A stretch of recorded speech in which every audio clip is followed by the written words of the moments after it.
From Washington, this is VOA News.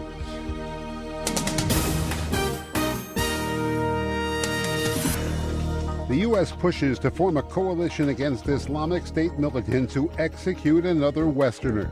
A group of Liberian officials who refuse to return to their country no longer have their positions. I'm Ira Mellman from the VOA Broadcast Center in Washington. French President François Hollande meets in Paris Monday with U.S. Secretary of State John Kerry and European and Arab foreign ministers for talks and responding to President Obama's call for a broad coalition against Islamic State militants. Secretary Kerry comes to Paris after a week of talks in Baghdad, Amman, Jeddah, Ankara, and Cairo, trying to rally Arab leaders to join the U.S. coalition against the Islamic State.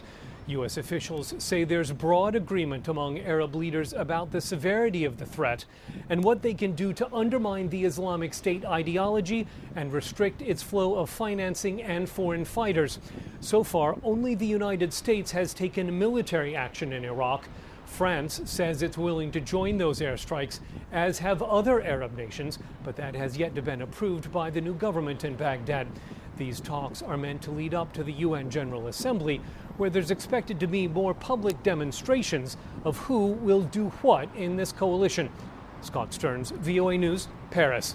British Prime Minister David Cameron has vowed to defeat the threat posed by Islamic State militants following the beheading over the weekend of a British aid worker by the group. Mr. Cameron spoke on London Sunday, one day after the group released a video showing the killing of David Haynes. Liberia's president-elect Ellen Johnson Sirleaf has fired 10 senior officials of her government who defied an order to return to the country and help in the fight against Ebola.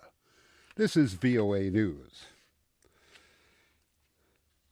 The officials, including assistant ministers, deputy ministers, and commissioners, had been told in August to come back to Liberia. The African country has been hit hard by an Ebola outbreak, which has claimed more than 2,400 lives in West Africa. The humanitarian group Doctors Without Borders has called the situation in Liberia, Sierra Leone, and Guinea catastrophic because the country's health systems cannot deal with the large number of Ebola patients.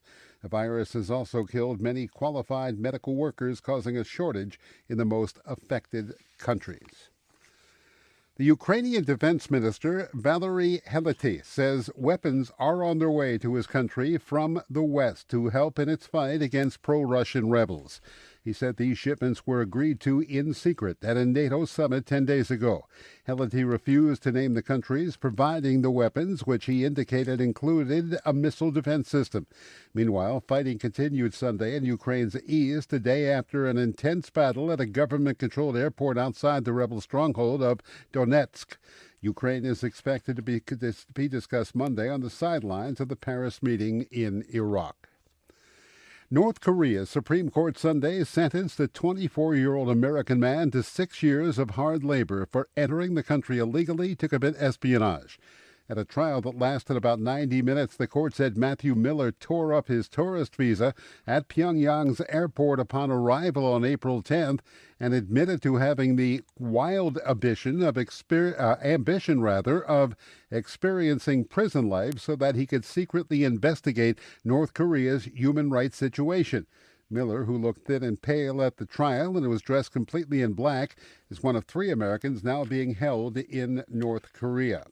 Earlier, it had been believed that Miller had sought asylum when he entered North Korea. During the trial, however, the prosecution argued that it was a ruse and that Miller also falsely claimed to have secret information about the U.S. military in South Korea on his iPad and his iPod.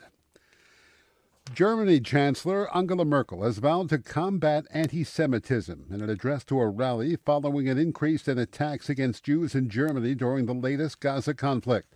Speaking Sunday at the demonstration called Stand Up, Jew Hatred Never Again at Berlin's iconic Brandenburg Gate, Ms. Merkel stressed Jewish life as part of Germany's identity and culture. She said it is Germany's national and civic duty to fight anti-Semitism. Ms. Merkel said anyone who attacks someone for wearing a skull cap is hitting us all. She said it hurts her to hear of Jewish parents questioning whether they can raise their children there. That's the latest world news from VOA.